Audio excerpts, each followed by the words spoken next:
Olá, estudantes da segunda série do novo ensino médio. Estamos aqui para começar mais uma aula do nosso componente curricular Recursos e Sustentabilidade, componente que faz parte da unidade curricular Projeto Casa Sustentável, do aprofundamento Ciência e Ação.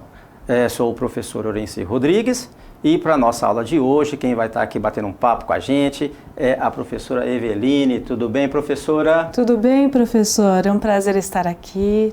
Que todos sejam muito bem-vindos à aula de hoje.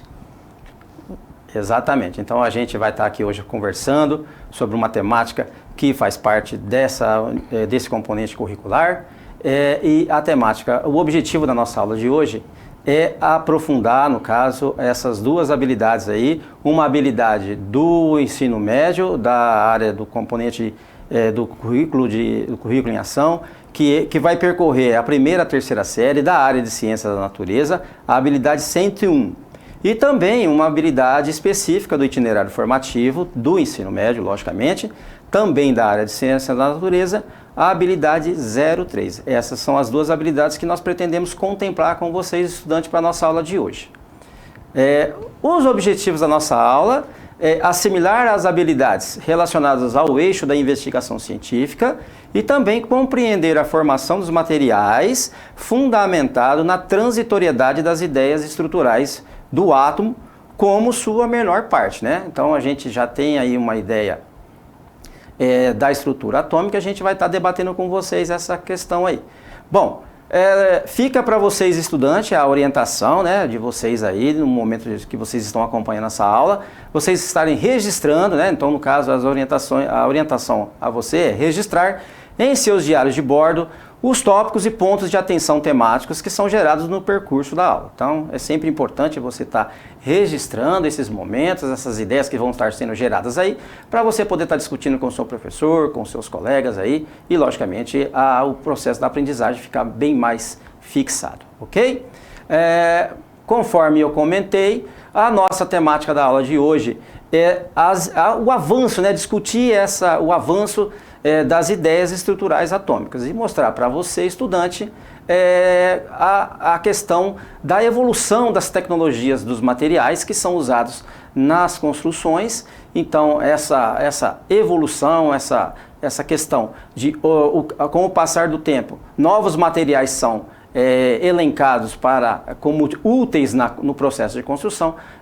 Essa questão dessa evolução dessas tecnologias avançadas, elas estão fundamentadas na questão da estrutura atômica. É essa estrutura atômica que possibilita esse avanço na tecnologia e o avanço dos conhecimentos científicos. Conforme a gente comentou, professora, nós vamos estar trabalhando aqui as ideias e aquela questão de quando que surgiu essa ideia, né?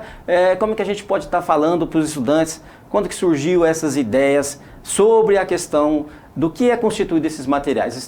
Geralmente está, vamos falar assim, focada naquela questão do átomo, né? E o que a senhora pode estar falando sobre essa questão das ideias atômicas, quando que a gente teve o início dessas ideias atômicas aí? Bem, é bem antiga, né? Lá no tempo dos antigos filósofos, eles já se questionavam, né, do que as coisas são feitas, né? Exatamente, né? Então a gente tem aí uma primeira ideia, vamos falar assim, que a gente tem conhecimento, que a gente tem registros das primeiras ideias sobre do que é feito a matéria, do que são feitos esses materiais. E aí a gente vai lá para vamos falar assim, para uma teoria, para uma ideia que recebeu o nome de atomismo. Então, essa primeira ideia de que os materiais são compostos de átomos, começou lá, a gente, de acordo com no slide lá, professora, começou quando mesmo lá? Século V a.C., bastante tempo, hein? Bastante tempo, né? A gente tem a teoria que considera as formas observáveis como sendo, na natureza, como um agregado de entidades de pequenas minúsculas partículas indivisíveis que eles chamaram de átomos. Então, essa palavra átomo nós tivemos lá na Grécia Antiga, né? E que quer dizer, lá, de acordo com o slide está mostrando aí, né, professora? O que quer dizer átomos lá? O A vem antes, que é uma negação, né? E toma uma divisão, então ele não pode ser dividido. né? Exatamente. Então, a ideia de átomo, a palavra átomo dá uma ideia de algo que não pode ser dividido. Uma unidade, né? Exatamente. E será que isso é fato até hoje, professora? Nos dias de hoje, o átomo é divisível, não é divisível? Veremos, veremos. Vamos evoluir as ideias para a gente chegar a esses conhecimentos aí, para a gente chegar nesse conceito, ok? Então, com o passar do tempo, nós tivemos aí, historicamente, uma certa, vamos falar assim, um certo bloqueio das ideias sobre a Constituição, sobre o conhecimento científico, e aí a gente vem lá caminhando com o tempo, passando com o passar do tempo, a gente vai chegar em dois fatos que foi assim preponderante para que hoje a gente tenha aí uma grande tecnologia da industrialização, da questão de geração de novos materiais, da produção de novos materiais, que foram esses dois fatos que cientificamente deu início a essa evolução das tecnologias de materiais, que foi o que a gente chama de leis ponderais, professoras, lá no século XVIII. Quais seriam lá, de acordo com o slide lá, esses dois fatos que foi fundamental para a ideia das gerações sobre o átomo? Olha, Lavoisier, com a conservação das massas, ele criou aquela frasezinha que todo mundo conhece, né? Nada se perde, nada se cria, tudo se transforma. Exatamente, essa frase é uma frase bem emblemática, tá? Acho que grande parte dos estudantes já ouviram comentar sobre essa frase aí, né? Então, essas duas experiências, essas duas leis estabelecidas aí, tanto por Lavoisier quanto por Proust, elas tiveram fundamental importância no desenvolvimento das tecnologias dos materiais, porque foram a partir dessas duas leis estabelecidas aí, a partir de estudos experimentais, que Lavoisier e Proust proporcionaram então aos cientistas tentarem entender o que é que fundamentava essas duas leis, a lei de Lavoisier, que é a lei de conservação das massas, e a lei de Proust, que é a lei das proporções constantes. Essas duas leis, elas fundamentam praticamente as reações químicas, né, as transformações químicas, que é fundamental para a produção de materiais, né? Então, foram essas duas leis aí, que proporcionaram, então, essas duas leis geraram, então, vamos falar assim, uma necessidade de explicação. O porquê que é estabelecida essa lei, que são chamadas leis ponderais da natureza, que veio então um cientista com o nome de John Dalton. John Dalton, ele estabeleceu aquilo que é chamado de postulados de John Dalton, e ele, no caso, buscando uma explicação científica para o fato da massa se conservar e das proporções constantes nessas reações químicas, né, estabelecimento dessas razões constantes nas reações químicas, ele elaborou o postulado de John Dalton, né, que é muito conhecido na ciência, e o estudante é importante entender essas determinações de John Dalton, que ele está registrada como postulados de John Dalton ou teoria atômica de Dalton. Estudante, estar pesquisando esses dois temas, né? Teoria atômica de Dalton ou também postulados de John Dalton. E aí a gente vai dar uma olhadinha aqui então nos postulados, professora. De acordo com ali o slide, quais são os postulados de John Dalton? Vamos dar uma lida e vamos dar uma entendida? Olha, de acordo com os postulados de John Dalton, o átomo apresenta uma forma esférica, né? Ele é maciço e indivisível, todo átomo é indestrutível e seu modelo para o átomo foi associado a uma bola de bilhar. Ele imaginou como uma unidade mesmo, né? Exatamente, né?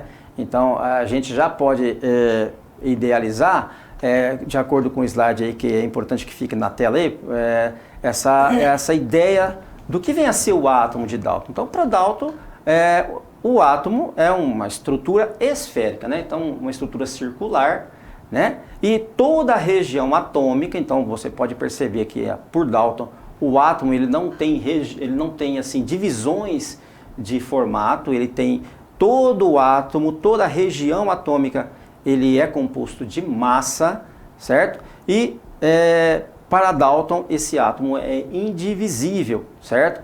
E logicamente para a gente, uma forma didática, do estudante entender de que forma seria assim, se fosse para chegar e o estudante falar, vamos fazer um desenho do que vem a ser o átomo de Dalton. Ele, logicamente, baseado por esses elencamentos que a gente colocou aí, o átomo apresenta uma forma esférica, todo o átomo é maciço e indestrutível, a gente associaria esse formato, conforme está lá no modelo, como um formato de uma bola de bilhar que a gente evidencia nessa referência aí para o átomo de Dalton. Então a gente registrou aí, você também estudante pode estar registrando aí, o modelo atômico proposto por John Dalton, né? Então conforme está lá no slide, uma bolinha de bilhar minúscula, certo? Minúscula, isso é importante, você está entendendo, estudante, a minúscula parte que constitui os materiais, toda a região do átomo ali, de acordo com a imagem, seria uma massa, então ele não tem divisões de formato, tudo é massa, apenas isso. Então o átomo de Dalton, ele é um composto maciço. E por as estruturas serem formadas de átomo, de massa, isso justifica nas transformações químicas a massa ser conservada. Então se o átomo dos reagentes ele tem uma massa, logicamente quando eles são transformados em produtos, eles também, essa massa desses átomos estão presentes, portanto a gente tem uma conservação da massa. Isso é a ideia de Dalton, ela explica e justifica o porquê que a massa é conservada em um sistema fechado. Vamos lembrar que a conservação da massa, ela pode ser evidenciada em sistemas fechados, justamente porque em algumas situações, em algumas reações químicas, um dos produtos que são formados, eles estão na forma gasosa. E se, logicamente, se esse sistema é aberto, essa massa de material gasoso ele é desprendida para o ar, né, para a atmosfera. Então a gente tem aí, num caso, a não evidenciado essa questão da conservação da massa. Por isso que o enunciado, né, da conservação da massa por John Dalton, explicando no caso, ele justifica que em todo sistema fechado, no caso Lavoisier, justifica que em todo sistema fechado, uma reação química, a massa dos reagentes ela é igual à massa dos produtos. Então, a importância da estrutura, da ideia atômica gerada por John Dalton é justamente que o átomo apresenta toda uma região maciça e isso justifica essa questão da conservação da massa. Importante também elencar que, de acordo com Dalton, numa transformação química, os átomos eles não são destruídos, eles apenas são separados dos materiais reagentes e são reajustados nos materiais formados, ou seja, nos produtos formados. Então, lá nos reagentes, os átomos são separados e não destruídos e, logicamente, esses átomos são reagrupados em novos materiais que são formados. E aí, professora, a gente tem aí essa ideia que ela foi, vamos falar assim, teve por um longo tempo, essa ideia de que o átomo é uma estrutura maciça, ela teve uma aceitação pela comunidade científica. Porém, com o passar do tempo, eu vou fazer uma perguntinha, professora, para a gente mudar já para a nova estrutura atômica que a gente vai debater. O átomo de Dalton, ele justifica os comportamentos elétricos dos materiais? Será que ele justifica, professora, essa questão elétrica dos materiais? Essa era uma lacuna que tinha, não é? Então outros vieram porque ele tinha um comportamento atípico. Atípico não, né? Peculiar. Um comportamento diferente, um comportamento elétrico, né? Então, se a estrutura dos materiais são constituídas de átomos, pequenas estruturas atômicas, e no caso, assim, para justificar essa questão da capacidade elétrica dos materiais, a gente pode entender que o átomo de Dalton não traz nenhuma referência a essa constituição elétrica dos materiais, né? Então, se a gente for lá lembrar do átomo de Dalton novamente, o átomo só traz referências à presença da massa atômica. Então, pode perceber que ele não traz aí vamos falar assim, uma justificativa para os comportamentos elétricos dos materiais.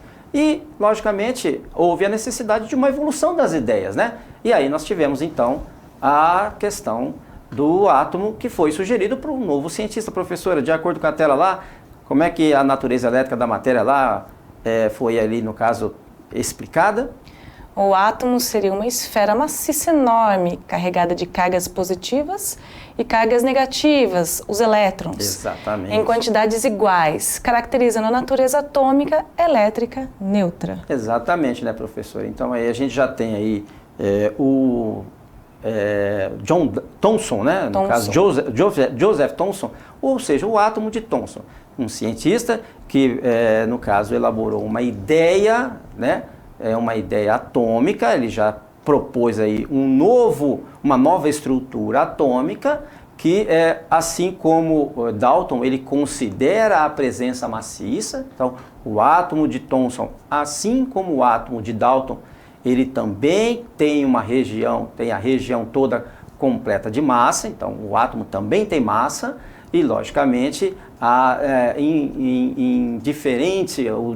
estrutura que vai diferenciar do John Dalton é justamente a presença das partículas elétricas positivas e negativas. Então, para as partículas negativas, Thomson sugeriu o nome, denominou-se elétrons. Então, algumas referências bibliográficas consideram, então, Thomson o pai do elétron, né? Então, ele é considerado pela comunidade científica como o pai do elétron, porque ele idealizou um átomo com partículas positivas e, logicamente, com partículas negativas. E para Thomson, a quantidade de partículas positivas e partículas positivas e negativas, elas são iguais. Então, se o átomo tem lá 4 partículas positivas, esse átomo também vai ter 4 partículas negativas. Isso, então, sugere a ideia de que o átomo, eletricamente, ele é neutro, né? Então, ele tem uma estrutura neutra. Então, a palavra átomo, hoje, para que você, estudante, entenda, a palavra átomo já vai dar a ideia para você de neutralidade. O átomo nem é positivo e nem é negativo. Ele contém essas duas no seu interior atômico. Ele contém essas duas partículas, positivas e negativas, em números iguais.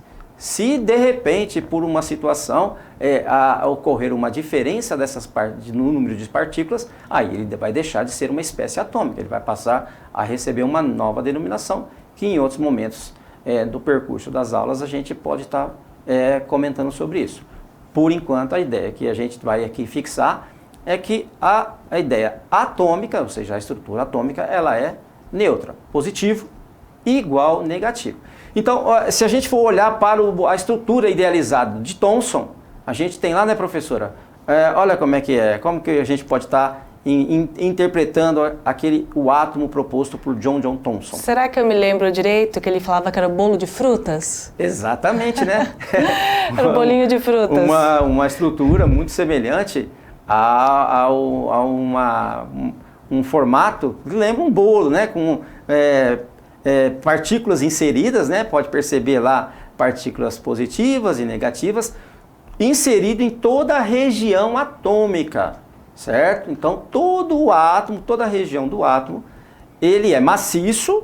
Então, nós temos a presença da massa atômica e também a presença das partículas elétricas positivas e negativas. Então, a gente já pode perceber que a ideia do átomo de John Dalton, ele teve uma transitoriedade, né? Por um certo tempo ele teve essa aceitação, porém, devido a outras observações da natureza, dos materiais, já houve uma necessidade de uma atualização das ideias sobre a estrutura atômica, que justamente é o que forma esses materiais que estão aí vamos falar assim, no mercado para se desenvolver e também para se utilizar nas indústrias, né? Então a gente já tem um átomo mais atualizado, isso no final do século XIX, o átomo proposto por John Thomson, que ele modifica o átomo do Thomson, mas ele não desconsidera todo o átomo de Dalton. Ele utiliza o mesmo formato, um formato esférico, maciço, toda a região do átomo é maciço, porém ele está com partículas positivas e negativas incrustadas nessa esfera maciça. Então, professora, podemos identificar aqui a fazer a seguinte comparação. Olhando novamente para o átomo de Dalton, o átomo de Dalton explica a conservação da massa, certo? E o átomo de Thomson também explica a conservação da massa? De certa forma, assim, ele não descaracterizou muito, né? Não. Então ele também explica a conservação da massa. Porém, o átomo de Thomson, ele já explica a questão da natureza elétrica das matérias. Isso já é um avanço, isso já foi um avanço importantíssimo para a ciência, a ideia gerada por Thomson, né? E a questão de, com o passar também das gerações, nós tivemos o surgimento de um fenômeno que hoje é muito comum, que é o fenômeno da radioatividade, né, professora? Nós tivemos lá no finalzinho do século XIX, já início ali do século XX, nós tivemos aí, vamos falar assim, o surgimento dos materiais radioativos, né, o entendimento da questão da radioatividade. E aí, logicamente, professora, nós tivemos a necessidade, né, os cientistas aí tiveram uma necessidade de tentar explicar essa radioatividade, né, professora? O que é que justifica essa radioatividade aí em alguns materiais radioativos, né? E aí nós vamos ter aí o surgimento, né, a elaboração de uma nova ideia estrutural para o átomo, que foi proposto então por Ernest Rutherford, né? Esse é o cidadão aí, no caso o cientista, que no caso elaborou uma nova ideia atômica fundamentada na radioatividade dos materiais. Professora, olhando lá para o slide, como é que a gente pode falar um pouquinho sobre a estrutura atômica nuclear, então, do Ernest Rutherford? Olha, um átomo é constituído de um núcleo extremamente pequeno, carregado positivamente, que são os prótons, rodeado por uma nuvem de elétrons, a eletrosfera, carregados negativamente. A gente já imagina um pequeno sistema solar microscópico, né? Exatamente. Perfeito, professora. Boa colocação ali, colocada ali para a professora. A ideia para que a gente possa entender, assim, visualizar a estrutura atômica proposta por Rutherford uma comparação com o sistema solar, né? O Sol sendo o núcleo atômico e os planetas girando em órbitas circulares ao redor desse núcleo atômico, né? Vale lembrar também que a massa atômica proposta lá por Dalton, que persistiu no modelo de Thomson e vai também estar presente no modelo de Rutherford. A questão da massa atômica para Rutherford é que a massa atômica do átomo está concentrada na região nuclear. Então nós temos ali na região nuclear partículas atômicas, subpartículas atômicas, que dão, vamos falar assim, a formação dessa massa atômica, né? Então, é no modelo de Rutherford que nós temos aí a questão dos prótons, que são as partículas positivas. Nesse período do tempo já se tinha conhecimento da denominação do que vem a ser uma partícula elétrica positiva, que foi denominada prótons. Então, esses prótons, juntamente com os nêutrons, juntamente a somatória dessas duas partículas, prótons e nêutrons, é o que corresponde à massa do átomo. Então, a massa atômica proposta ali no modelo de Rutherford é a somatória das subpartículas nucleares, prótons e nêutrons. São essas duas subpartículas que correspondem à massa do átomo. E aí a gente tem então um desenho também, no caso aí, que justifica, que mostra, que evidencia como vem a ser o modelo atômico proposto por Ernest Rutherford. Então nós temos lá um núcleo positivo, maciço, né? Então toda a massa do átomo está concentrada na região nuclear, e nós temos a eletrosfera, que é uma região, que a gente pode considerar vazia, é um grande vazio essa região, essa região negativa do átomo, que é chamada de eletrosfera. Então, para Rutherford, o átomo ele tem duas regiões, né? Já vai diferenciar do modelo proposto por Dalton e também do modelo proposto por Thomson.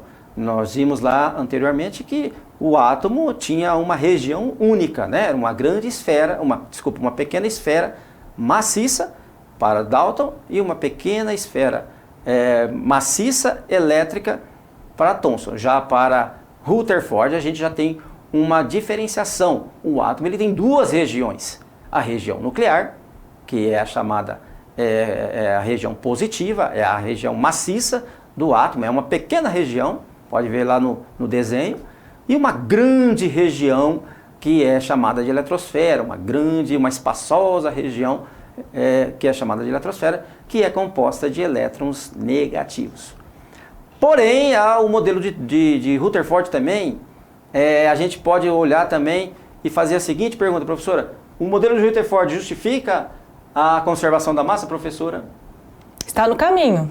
Sim, né? Então, assim, está no caminho. Pela questão de Rutherford também considerar a massa atômica na sua região nuclear, o modelo de Rutherford também justifica a questão da conservação da massa, certo? E, logicamente, essa região elétrica carregada de elétrons, ela está ali, os elétrons estão girando em órbitas circulares. E aí, esse modelo atômico, professor, ele teve vamos dizer assim, ele teve um inconveniente, que é justamente a ideia de que se o positivo, né, ele atrai o negativo, né, ele tem uma atração sobre a força, sobre a partícula negativa, e nós temos uma região nuclear muito concentrada de partículas positivas.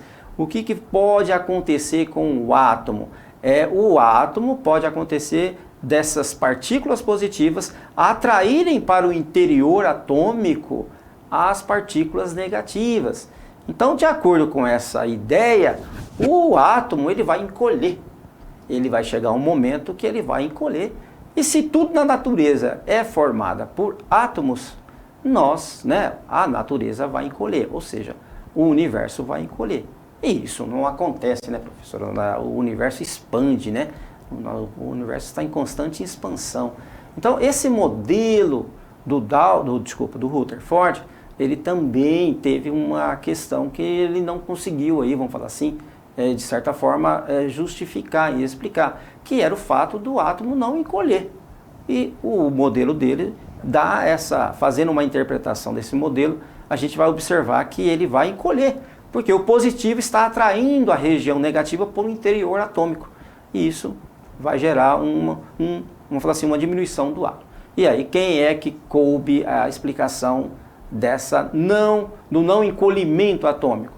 Coube a Niels Bohr, né, professor? Niels Bohr, né, que usando o modelo do Rutherford, ele, no caso, então, ele não modificou o modelo do Rutherford, ele considerou o modelo do Rutherford, porém ele, vamos falar assim, ele conseguiu elucidar essa questão do átomo não encolher. E como que seria isso, professora? Então a gente tem lá, vamos lá fazer uma referência então aos níveis eletrônicos energéticos, professoras, lá no slide? Vamos lá, os elétrons estão presentes em diferentes camadas que se afastam do núcleo atômico, aumentando a sua energia.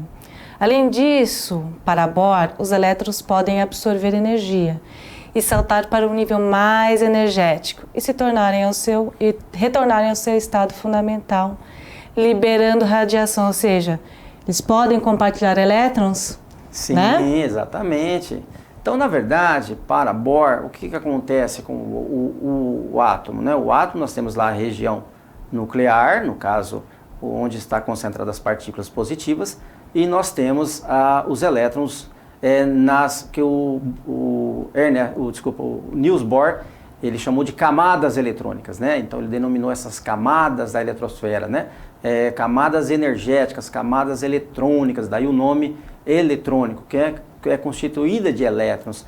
Então nós temos um movimento nas eletrosferas, um movimento de expansão e diminuição, mas isso é constante, porque os elétrons da primeira camada, conforme está no modelo proposto ali por Niels Bohr, que a gente pode ver no formato ali da tela. Então nós temos lá um modelo atômico de Ernest Rutherford e Niels Bohr, que é o modelo proposto por Ernest Rutherford e, vamos falar, justificado e melhorado por Niels Bohr. Então nós temos lá que o átomo, para Niels Bohr, a eletrosfera é formada de camadas, camada K, L, M, N, O, P e Q, e para cada camada a gente tem ali um número específico, né, didaticamente falando, da quantidade de elétrons. Então aquele número 2 ali na camada K, 18, 32, depois 32 novamente, 18, 8 e 8.